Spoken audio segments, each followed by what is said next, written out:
Minggu ini kita akan melanjutkan kembali terkait bab 15 short term scheduling. Di dalam short term scheduling itu terdapat yang namanya aturan job sequencing yang digunakan untuk menentukan urutan pekerjaan apa yang harus dilakukan pada stasiun kerja yang mana. Nah, tetapi biasanya di sini kita ada 4 aturan prioritas yang harus ditetapkan terlebih dahulu. Kita mau menggunakan yang mana? Yang pertama adalah FCFS atau first come first serve, di mana urutan yang terjadi adalah ketika ada pekerjaan yang datang, yang pertama kali datang itu yang dikerjakan pertama, yang kedua itu yang kedua, begitu seterusnya. Jadi diselesaikan berdasarkan urutan dari kedatangan pekerjaan tersebut. Lalu yang kedua adalah SPT atau shortest processing time.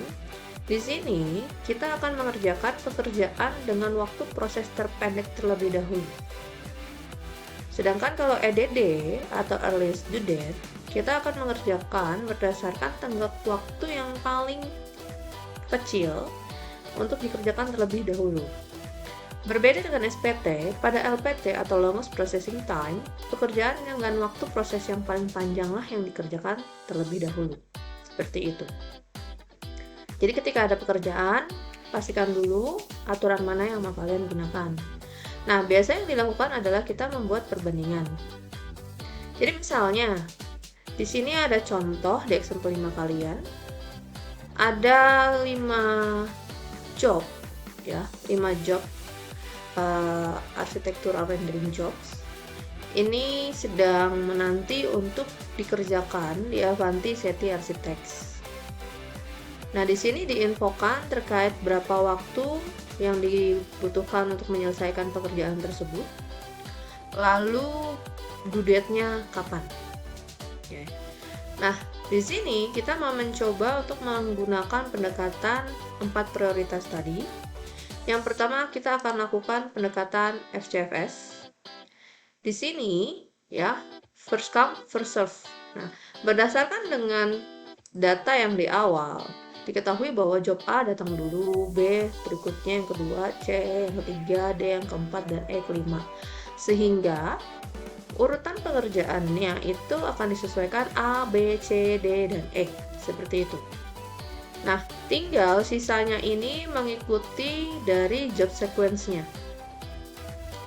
Misal A, berapa waktu pengerjaan dia?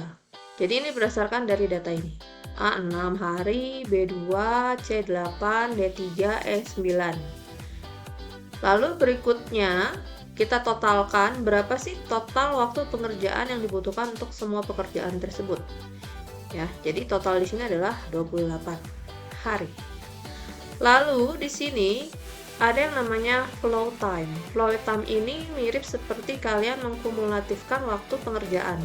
Jadi misalnya di pekerjaan pertama yaitu A, dia kan 6 hari. Sebelumnya kan memang tidak ada pekerjaan apapun, berarti proses waktu yang digunakan itu adalah 6 hari in total.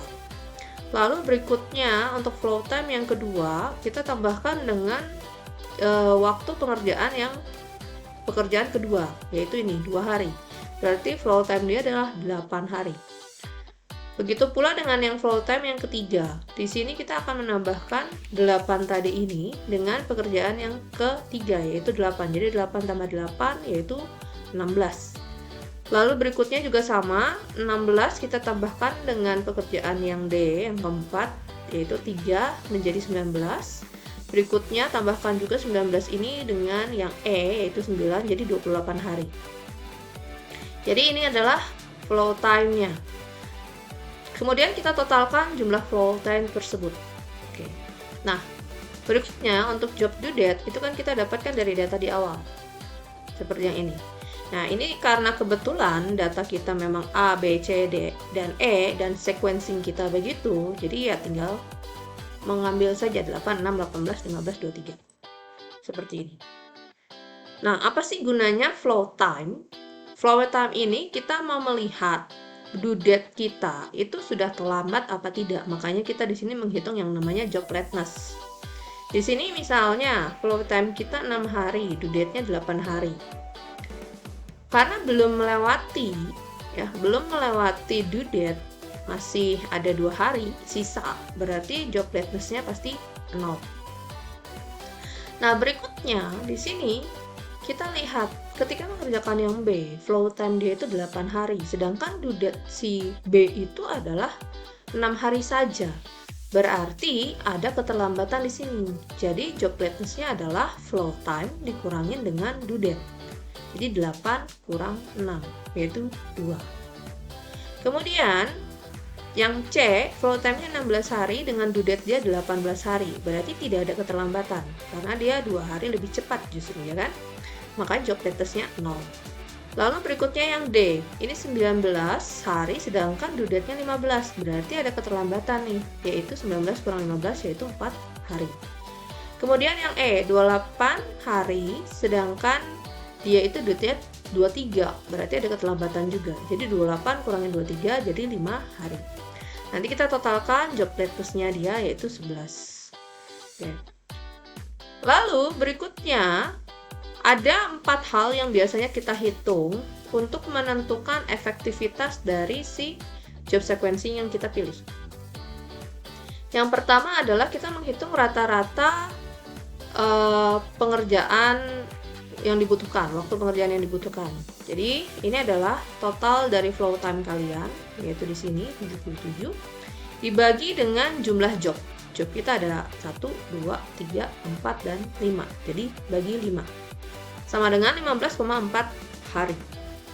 Kemudian yang B, ini adalah matrik utilisasi. Jadi kita mau tahu seberapa banyak, seberapa besar utilisasi yang terjadi di sini. Ya, efektivitas utilisasi yang kita gunakan. Caranya adalah total job work processing time atau waktu pengerjaan keseluruhan dia ini dibagi dengan jumlah dari total flow time tadi, yaitu 77. Dapat nilainya 36,4%. Nah, kalau di sini saya tidak bisa mengatakan ini bagus atau buruk, ya kan, karena belum ada pembanding. Nanti kita bandingkan dengan sequence yang lain. Lalu yang C, ini adalah rata-rata jumlah job di dalam sistem. Maksudnya selama waktu pengerjaan berselang gitu ya. Sebenarnya ada berapa sih pengerjaan atau pekerjaan yang ada di lokasi kita seperti itu.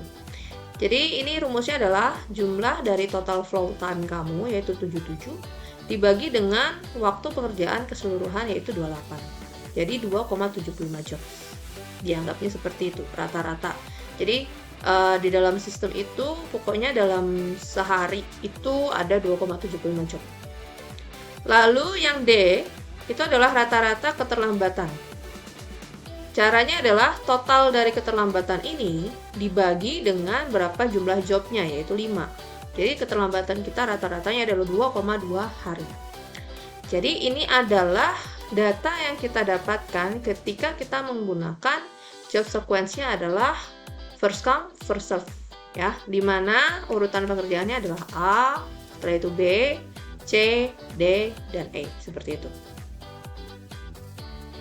Lalu berikutnya kita mau mencoba menghitung dengan sequence yang SPT, ya, short processing time. Jadi kita mengecek dari data yang kita punya tadi ini, kita lihat waktu pengerjaan terpendek itulah yang kita lakukan pertama kali. Jadi di sini kita lihat job work processing time-nya. Jadi berarti urutan kita adalah B, D, A, C, lalu E. Inilah urutan pengerjaannya. B, D, A, C, dan E. Otomatis waktu pengerjaan dan due date ini akan mengikuti dari urutan tersebut. Ingat, B itu kan 2 hari seperti ini ya tadi. B 2 hari, D 3 hari, A 6 hari, C 8 hari, E 9 hari. Ini. Sedangkan untuk total pasti akan sama karena kan pekerjaannya tidak berubah. Nah, yang akan berubah di sini adalah flow time-nya. Ya, karena disesuaikan dengan waktu pengerjaan yang kita lakukan. Jadi flow time pertama berarti adalah 2 hari, yang kedua adalah 2 tambah 3 jadi 5. Lalu 5 tambah 6 jadi 11, 11 tambah 8 jadi 19, 19 tambah 9 jadi 28. Jadi total flow time kita ada 65 hari. Nah, job to date berarti mengikuti juga dengan sequencingnya, ya.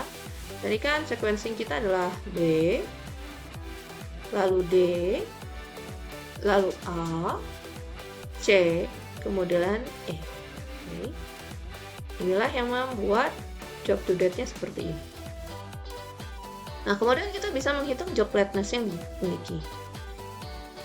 Flow time 2 hari, due date 6, berarti tidak ada keterlambatan, yaitu 0. 5 hari pengerjaan, due date-nya 15, berarti tidak ada keterlambatan. Nah, ini pengerjaan 11 hari, padahal due date-nya cuma 8 hari. Jadi ada keterlambatan, yaitu 11 kurang 8, yaitu 3. Lalu di sini 19 hari pengerjaan, tapi due date 18, berarti keterlambatan ada 19 kurang 18, yaitu 1. Kemudian di sini 28 hari pengerjaan sedangkan keterlambatan 23. Berarti ada keterlambatan 28 kurang 23 yaitu 5. Jadi inilah total keterlambatan kita ada 9 hari. Nah, sama dengan LPT tadi, kita juga menghitung keempat perhitungan efektivitas, ya. Average completion time, utilization metric, average number job in system, sama average job lateness. Ini sama rumusnya dengan yang di sini, ya. Jadi rumus ini berlaku untuk semua aturan job sequencing.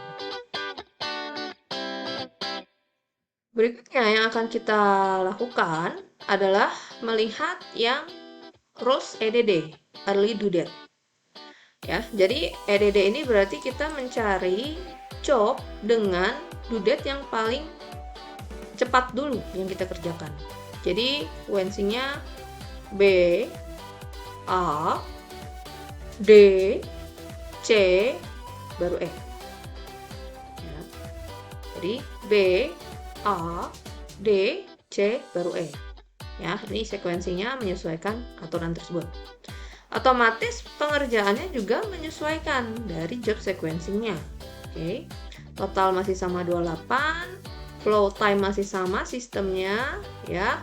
2 tambah 0 ya 2, 2 tambah 6 8, 8 tambah 3 11, 11 tambah 8 19, 19 tambah 9 28.